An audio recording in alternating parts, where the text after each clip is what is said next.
this point, if you are not suspicious of the story, it's because you believe what you want to believe. And there were a lot of politicians who, as it turns out, believed what they wanted to believe about this story. We're talking everybody from Nancy Pelosi to Maxine Waters to Kamala Harris. Nancy Pelosi said the racist, homophobic attack on Jussie Smollett is an affront to our humanity. Maxine Waters said it's coming from the President of the United States. He's dog whistling every day. Kamala Harris said this was an attempted modern-day lynching. And politicians all over the left-wing spectrum decided to weigh in. AOC said there is no such thing as racially charged. This attack was not possibly homophobic. It was a racist and homophobic attack. If you don't like what is happening to our country, then work to change it. It is no one's job to water down or sugarcoat the rise of hate crimes. And the reason that she tweeted that is because Entertainment Tonight had originally run with the headline, Jussie Smollett has been hospitalized in Chicago after a possible homophobic and racially charged attack. Okay, the reason they said possible is because it might not have happened. Right? Which makes it awkward that it might not have happened. And anyone who heard the story, your first thought had to be, was this real? Like, every element of it seemed like too much. Every element, whenever there's a story where every element seems like it's too much, you got to think to yourself, maybe this is a hoax. Unfortunately, there have been lots of racial hoaxes in the past where people claim to have been victimized in a hate crime, and it turns out not to be true. This one smelled like a hoax from the very beginning. Nonetheless, Jussie Smollett was treated with all of the sensitivity due to his claim, and specifically because the media loves to run with the narrative that America is a racist, homophobic place. This became top news across the country, even though the claims didn't make any sense. Again, two guys in the dead of night in Chicago in 10-degree below weather who watch Empire but also are MAGA fans, and were screaming at Jussie Smollett that night, "This is MAGA country," in the middle of Chicago, which apparently went 193% against Donald Trump in the last election cycle. So it was a very weird story from the beginning. That didn't stop the media from jumping all in with both feet. Good Morning America featured Jussie Smollett on their show yesterday, where he cried and he acted. It's like he's an actor or something. He said, "I am not weak. I'm not weak." Why did you hesitate to call the police? There's a level of pride there. We live in a society where, as a gay man, you are considered somehow to be weak. And I'm not weak. I am not weak. And we are, as a people, are not weak. Well, no one was suggesting that gay people are weak. That doesn't answer why you wouldn't call the police when a hate crime takes place against you. Like, that's a weird answer. And then he says he just couldn't believe that people were doubting him. How could people doubt him? It's just terrible. Just terrible. I'm pissed off. What is it that has you so angry? Is it the attackers? It's the attackers, but it's also the attacks. It's like, at first it was a thing of like, listen, if I tell the truth, then that's it, because it's the truth. Mm-hmm. Then it became a thing of like, oh, how can you doubt that? Like, how do you not believe that? It's the truth. And then it became a thing of like, oh, it's not necessarily that you don't believe that this is the truth. You don't even want to see the truth. No, it turns out that we sort of believe that it might not be the truth, because ABC Chicago reported yesterday in a shocking blow, mainstream media hardest hit, that Jussie Smollett was probably not telling the truth about this. Here's ABC 7 Chicago report last night. Police are now questioning the two people seen in this surveillance photo. One, an actor on Empire. Chicago police say there is no evidence the persons of interest were involved in that physical attack described by Smollett. Multiple sources are telling Eyewitness News that Smollett and the two men are being questioned by police for staging the attack, allegedly because his character was being written out of the show.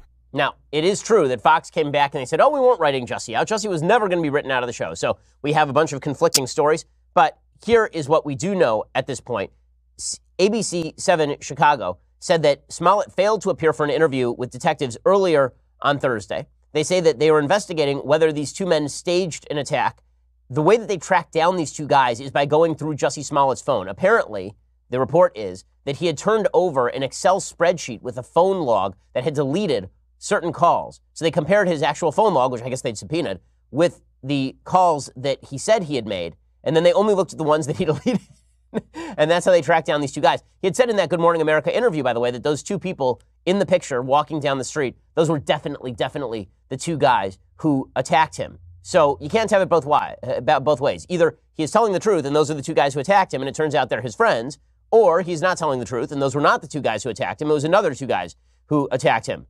A source briefed on the Smollett investigation confirmed to ABC News that Chicago police are questioning the two persons of interest, one of whom has actually appeared on Empire. The law enforcement official also told ABC News that the homes of the persons of interest were raided on Wednesday night. Police removed shoes, electronic devices, and any other items they believe could help determine if the two people played any role in the assault. Neighbors described a swarm of officers and K-9 units.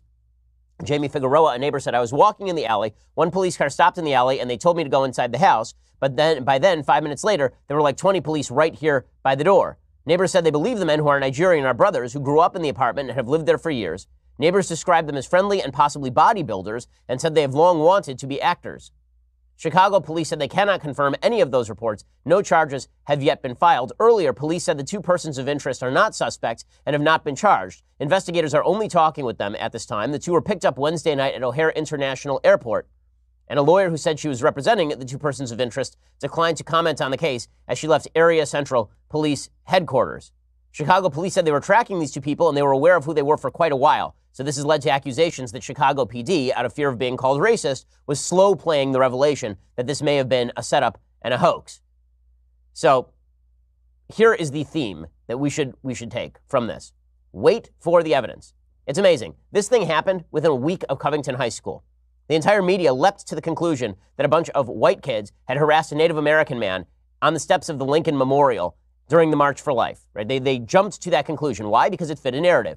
And then Jussie Smollett told a story that was ludicrously unbelievable on its face. And the media leapt to the conclusion that naturally it was racist white men on the streets of Chicago that had caused the problem. What does this say? It says the media are looking for a narrative. The narrative is racist white men do X. That is the narrative the media are looking for. They don't require any further evidence. Whenever that is the narrative, they are willing to jump on it with both feet. It also explains why it is that the media will pay inordinate attention, like truly grand attention, to anti-Semitic attacks by white supremacists, but will pay no attention to the vast bevy of anti-Semitic attacks taking place in Brooklyn every single weekend, apparently. Why? Because as the New York Times itself admitted, it doesn't fit the patterned narrative that we are seeking. The reason the Jussie Smollett case is important is not because an actor allegedly lied to the police. It's not because of that. It's because the media are always willing to jump with both feet on any story that backs a claim that America is a racist, terrible place. And then they will slowly walk back the claims as it comes out that that's not true. We've seen a bunch of these cases recently. There was a player, I believe his name was Michael Bennett for the Seattle Seahawks, and he claimed that the racist police in Las Vegas had physically assaulted him. Tape came out. It turns out that he had resisted the police and he had run away from them. These sorts of cases do happen, which is why the appropriate thing to do now, in a time where people do fib for media attention, where people do know what the media wants and then spoon feed those narratives to the media, and where the media are willing to run with those stories, the best thing you can do on any story, it's something that I'm learning, I think everybody is learning, you gotta wait 48 hours for anything. You gotta wait 48 hours for anything. If a story seems too good to be true, unless it is confirmed by a wide variety of sources, you have to wait 48 hours. Because there's a very good shot that within 48 hours, the entire story will collapse.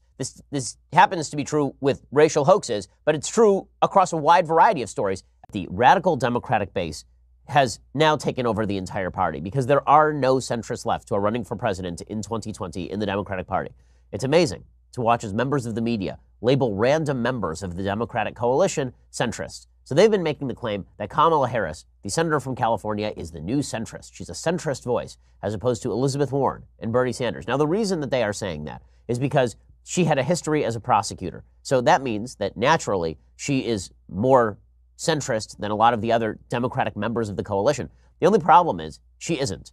And she served as a prosecutor because she felt that would be a gateway to higher office. But the reality is that Kamala Harris is every bit the radical of Elizabeth Warren or Bernie Sanders or Alexandra Ocasio-Cortez or anybody else who you think is the face of the radical Democratic Party. Now, she's getting hit from the left today. And the reason she's being hit from the left is, again, because of that prosecutorial career. There's a clip going around of her speaking at the Commonwealth Club in San Francisco. Really nice group of folks. And it's a clip of her back when she was Attorney General of the state of California talking about how she used to prosecute the parents of kids who were truant. Here's what she said. She said, "I believe a child going without an education is tantamount to a crime. So I decided I was going to start prosecuting parents for truancy. Well, that was a little controversial in San Francisco, and you can actually see her laughing in the tape. She says, frankly, my staff went bananas. They were very concerned at the time. We didn't know at the time whether I was going to have an opponent in my re-election race. I said, look, I'm done. This is a serious issue. I've got a little capital. I'm going to spend some of it. And this is what we did. We recognized as a prosecutor in law enforcement, I have a huge stick. The school system has a carrot. Let's work in tandem around our collective objective and goal, which is to get those kids in school. Well, the internet was going nuts over this last night because the suggestion is that Kamala Harris was going after parents of kids who are truant. And really what you require is a social worker in these cases. You don't require a police officer. Now, it's kind of fascinating to watch as the left resonates to Kamala Harris despite her record in this particular area. It is also important to note that when she says something should be tantamount to a crime, you as Attorney General do not get to decide what is and is not a crime. You do not get to decide that everything you don't like is now enforceable by the police. If you do, that makes you a centralized government control tyrant, and Kamala Harris does have those tendencies. But all of that is being pushed to the side by the fact that Kamala Harris is an intersectional candidate. She's female and she's black. And that means that she must be a great, great candidate, even if she's spouting the same nonsense that all the other Democratic candidates are spouting ad nauseum. So last night she did a town hall on CNN, and it was just a wonderful example of CNN, again, playing host to a propaganda piece on behalf of a Democrat. So she's in front of a group of people, probably, 400, 500 people maybe. And I love that CNN was like, she did this in Des Moines, Iowa. And CNN was touting this online. I'm like, wow, look at the crowd Kamala Harris can draw. Not to be self-centered here for a second. I have not spoken to a crowd smaller than 500 people in probably 3 years. Okay, and I'm not a senator from California. So it's pretty amazing that people are now touting this as an example of her ability to get people out there. I mean, CNN's broadcasting this thing live. You think CNN is going to be interested in hosting an event that has a bunch of empty seats in the background? In any case, she was asked a bunch of questions about policy, and she proved just how radical she is. So she was specifically asked about private health care insurance. So she is a proponent of Medicare for all. The Bernie Sanders plan that would cost $32 trillion over 10 years. It would double the size of the federal government, and it would also destroy the private sector. Now, there are a lot of folks who say, well, Medicare for all wouldn't destroy the private sector because health insurance would still continue to exist in the private sector. But according to Kamala Harris, she actually wants it to destroy private sector medical insurance. She believes that everybody should be thrown onto government care, that you shouldn't be able to buy private sector health insurance.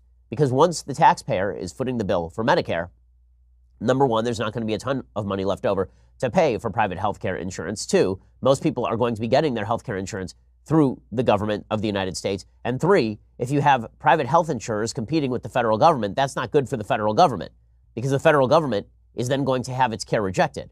This is the great hole in a lot of these systems. You can have supplemental health insurance in a lot of nationalized healthcare countries. For example, in Canada, you can get supplemental health insurance, although it took a while for them to allow even that. In Israel now, you can finally get supplemental health insurance. In Australia, most people have private supplemental health care insurance. Medicare for all in Australia is really just for basic care. But for full proponents of Medicare for all, people who believe that the government should cover all costs, it's going to come down to rationing. And it's going to come down to banning private health care insurance. Because remember, let's say that there's a private health care insurer, Blue Cross Blue Shield or something, and that private health care insurer can offer doctors a better reimbursement rate than Medicare. Well, who do you think the doctors are going to look to in order to get patients? Are they going to look to Medicare, or are they going to look to the private health care insurers? That's why many countries have outright banned private health care insurance. They don't want to compete with the private sector. They want to crowd the private sector out. So Kamala Harris was asked specifically about this, and she came down full scale on the side of nationalization of the healthcare system and full scale destruction of private health insurance. Here is Kamala Harris doing just that. I believe the solution, and I'm actually feel very strongly about this, is that we need to have Medicare for all. And you don't have to go through the process of going through an insurance company, having them give you approval, going through the paperwork, all of the delay that may require. Who of us has not had that situation where you got to wait for approval and the doctor says, well, I don't know if your insurance company is going to cover this? Let's eliminate all of that. Let's move on. So in other words, 95% of people in the United States have health care from their insurance company via their employer. If you like your doctor, you will not be able to keep your doctor. If you like your plan, you will not be able to keep your plan. She wants to take all of those things directly from you. I mean, this is a massive segment of the United States economy. If you think that you're going to remove legitimately like $1 trillion from American industry with no questions asked, and that people are going to be supremely happy when you take away their health plan, then think again. And the thing about Obamacare, Obamacare is a piece of crap legislation, but the thing about Obamacare is that Obamacare was purportedly about trying to help people in the individual market. If you had your health insurance program through your employer, Obamacare theoretically did not touch it. Now, that's not true. Obamacare did regulate